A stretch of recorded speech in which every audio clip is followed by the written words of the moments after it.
thanks for joining us on BizTech on GhanaWeb TV with me, Ernestina Serwaa Asante.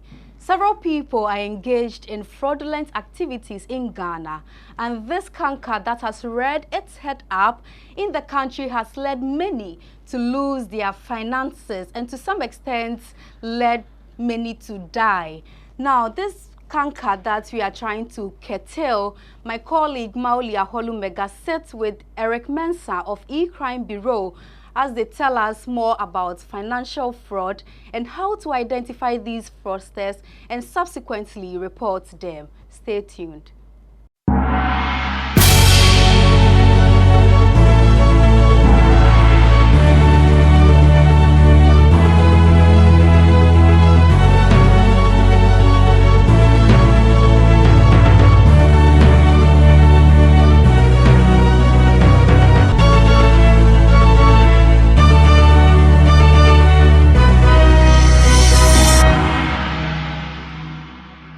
Financial sector fraud is rapidly growing and Ghana is no exception. In 2020, the value of fraud incidents hit about 1 billion Ghana cedis, while in 2021, attempted fraud in the banking sector declined by 12.09%. While this may be good news to some, financial sector fraud is still evident in many parts of our economies. On this edition of BizTech, I'll be speaking with an expert from the E-Crime Bureau to educate us on financial sector fraud and how to identify and report them. Join us. Before I introduce my guests, I'll take a quick break and we'll be right back.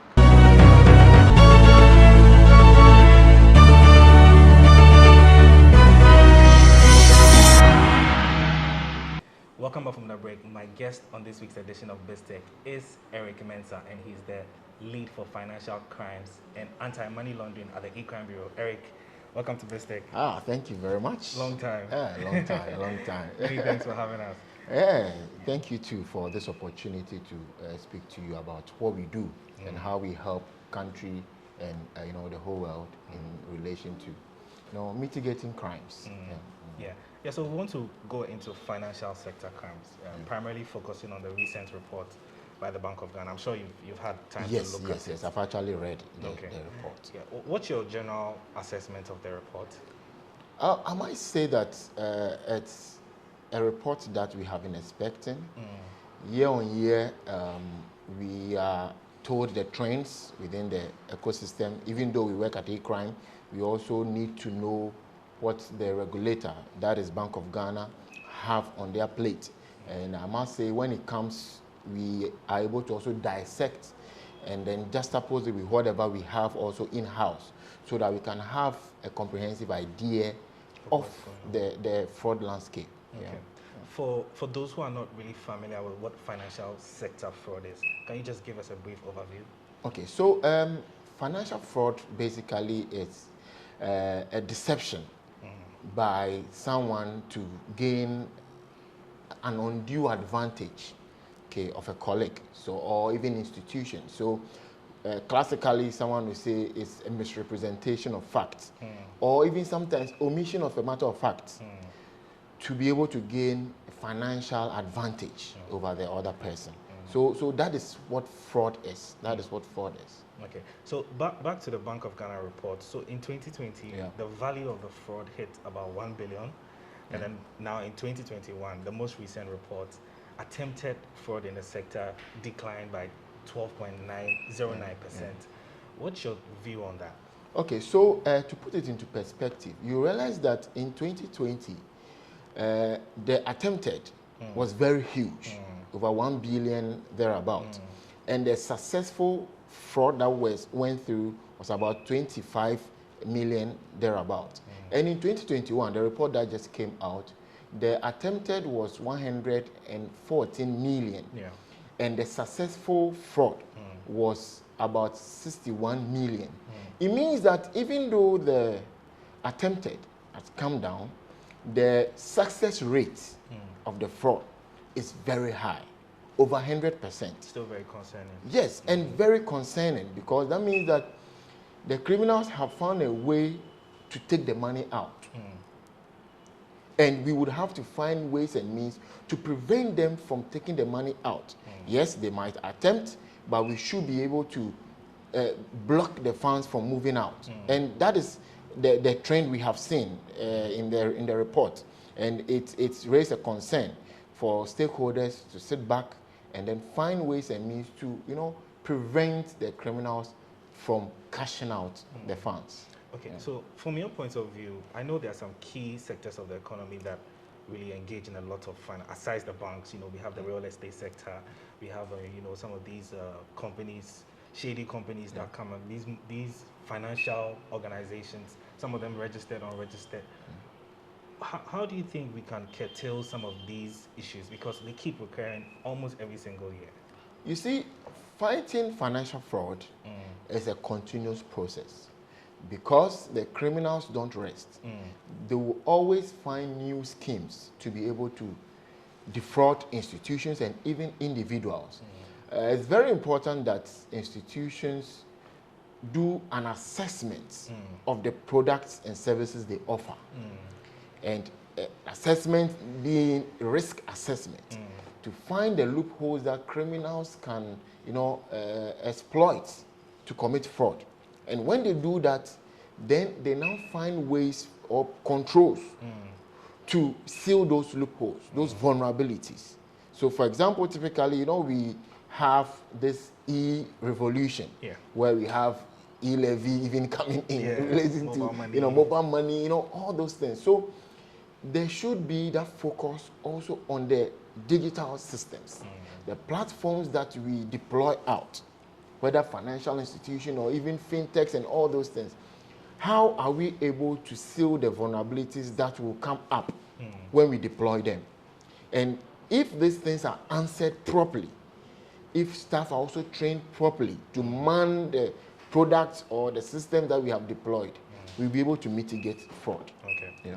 Eric, I've been enjoying a very good conversation with you. So I'll just take a quick break. We'll be right back. Sure. I've been speaking with Eric Mensah, and he's the lead for financial crimes and anti-money laundering at the E-Crime Bureau. He's been my guest on this week's edition of BizTech. I'll take a quick break. We'll be right back.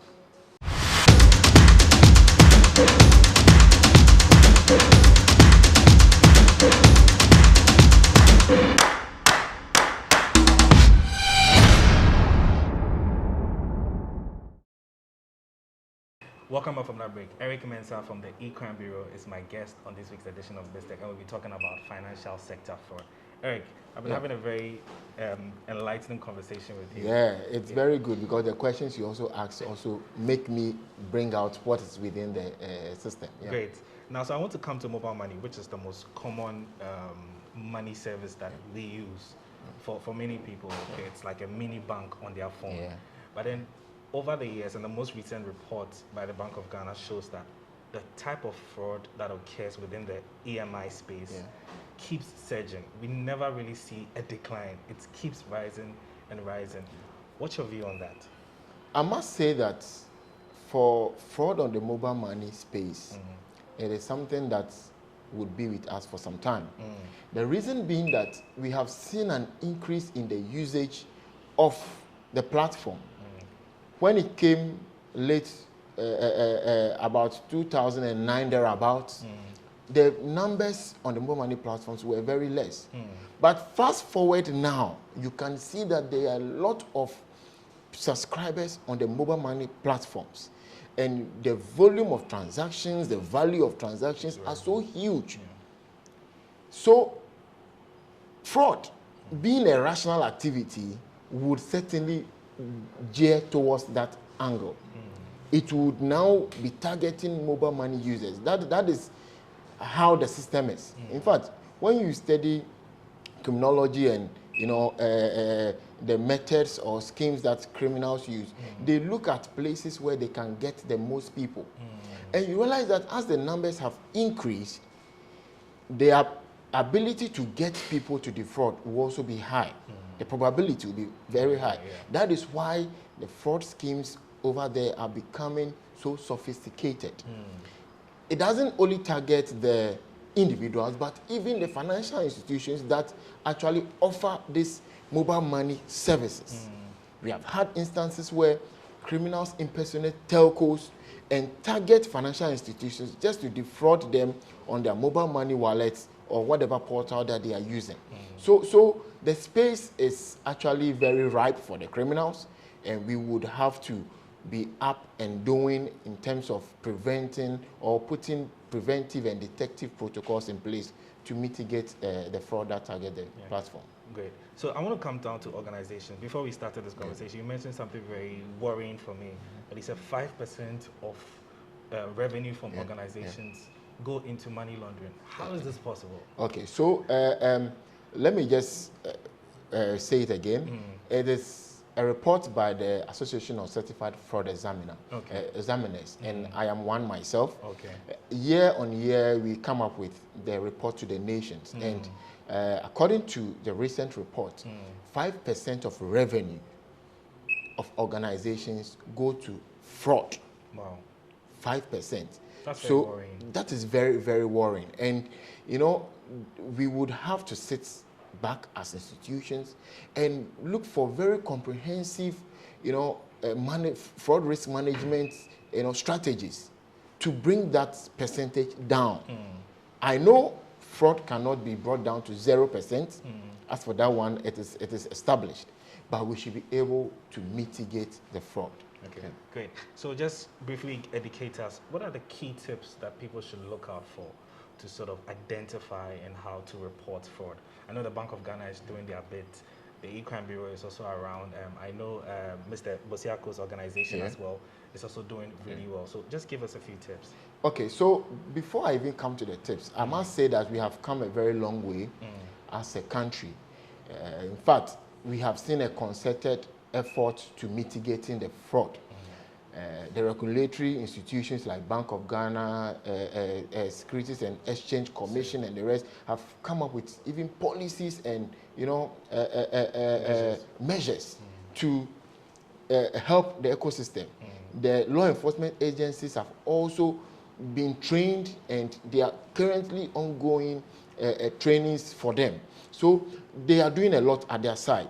Now it is left with us as institutions and individuals to also protect our valuable assets. So now institutionally, you would have to, you know, do a risk assessment of your product, like I earlier mentioned. Find out where the loopholes or vulnerabilities are. If it is an IT system you have deployed, do vulnerability assessment and penetration testing on it. And when you are done and the results come up and there are certain recommendations, make sure you implement those remediating controls. Then now, let's talk about we as individuals. We would have to now be very careful with our online accounts. So if you have a bank account that you access online or even on your phone, it means that someone can take your phone and make a transaction. So you would have to protect your phone with passwords. Make sure your passwords are not just known by anybody at all. You should also install antiviruses or anti-malwares on your phones so that you protect yourself. Then also, you know, before criminals target you, even particularly the mobile money scams that we see, they profile you. And where they get the information from is on social media or any other platform that you exhibit yourself. So be very careful the kind of information you share out there. Be very careful. Don't share any and everything you see about yourself out there. Otherwise, criminal would capitalize on that and use that to defraud you. And please, those of us who like purchasing things online, we would have to be very careful the kind of vendors or shops we purchase from. Let's do our background checks on them very well. Too good to be true offers online. Maybe you are selling the market price of a product is 500 Ghana cedis, and then you realize that someone is selling it for 150 Ghana cedis. It's too good to be true.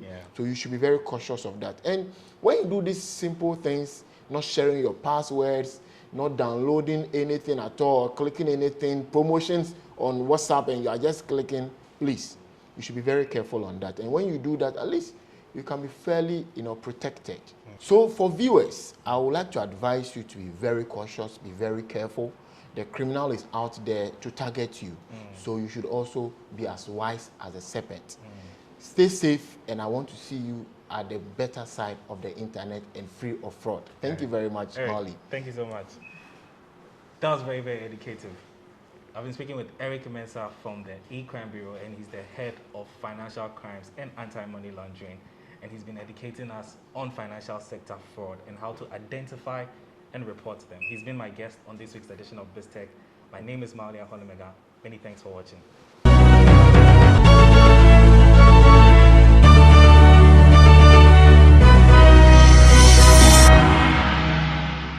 Thank you, Mawuli Ahorlumegah, for that report that will help us live in a secure environment. Up next is Biz Headlines.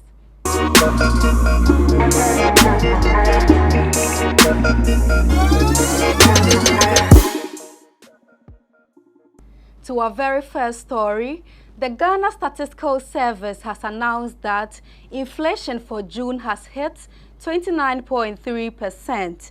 The latest report released by GSS and cited by GhanaWeb shows that the drivers of the country's inflation were largely driven by food and non-food products. At a press conference in Accra, government statistician Professor Samuel Enim pointed out that food inflation increased to 30.7% in June 2022 from 30.1% recorded in May this year, whilst non-food inflation surged from 3.4% to 29.1% in June 2022. The government statistician noted that transport, electricity, water, gas, household equipment, among others, were mainly the drivers of the year-on-year inflation for June. Finance Minister Ken Ofori-Atta is expected to appear before Parliament to present the 2022 Media Budget Review Statement on July 27th. The presentation is in pursuance of the Public Financial Management Act 2016, Act 921, and will see the minister review the budget statement and economic policy of government and supplementary estimates for the year 2022. The finance minister was earlier expected to make the presentation before the House on July 13th, but that has now changed as a result of government engagement with officials from the International Monetary Fund.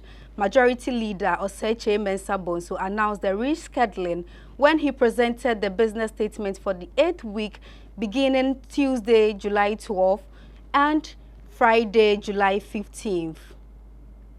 Ghana's talks with International Monetary Fund for an economic rescue program could yield results or fruits in the first quarter of 2023. According to a report, sources close to the IMF made this revelation after a crunch meeting between the officials of the fund and Parliament's Finance Committee on Tuesday, July 12.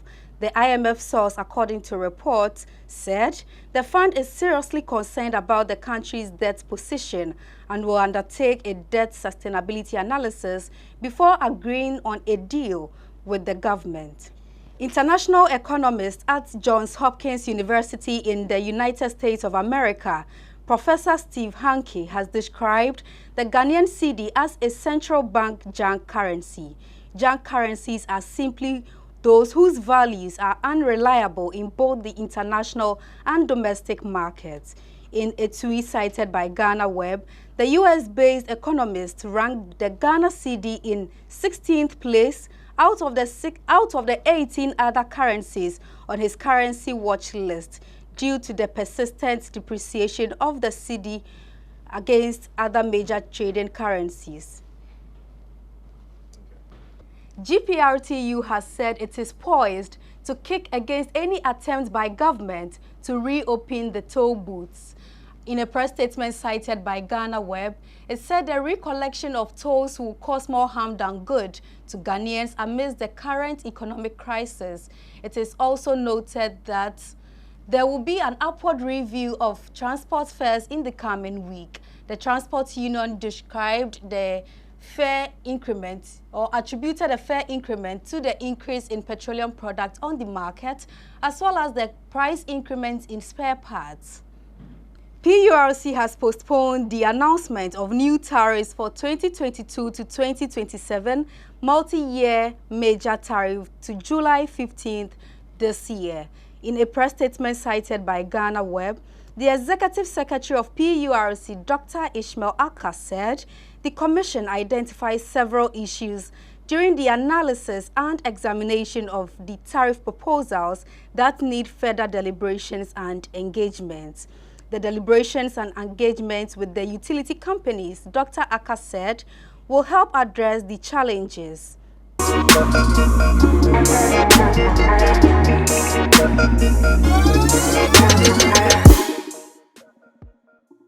Thank you for joining us on today's edition of BizTech on GhanaWeb TV. This show airs on the same platform every Friday. Before we go, do log on to www.ghanaweb.com for more stories. Do well to follow us on all social media platforms on Facebook, Instagram, and Twitter at the GhanaWeb.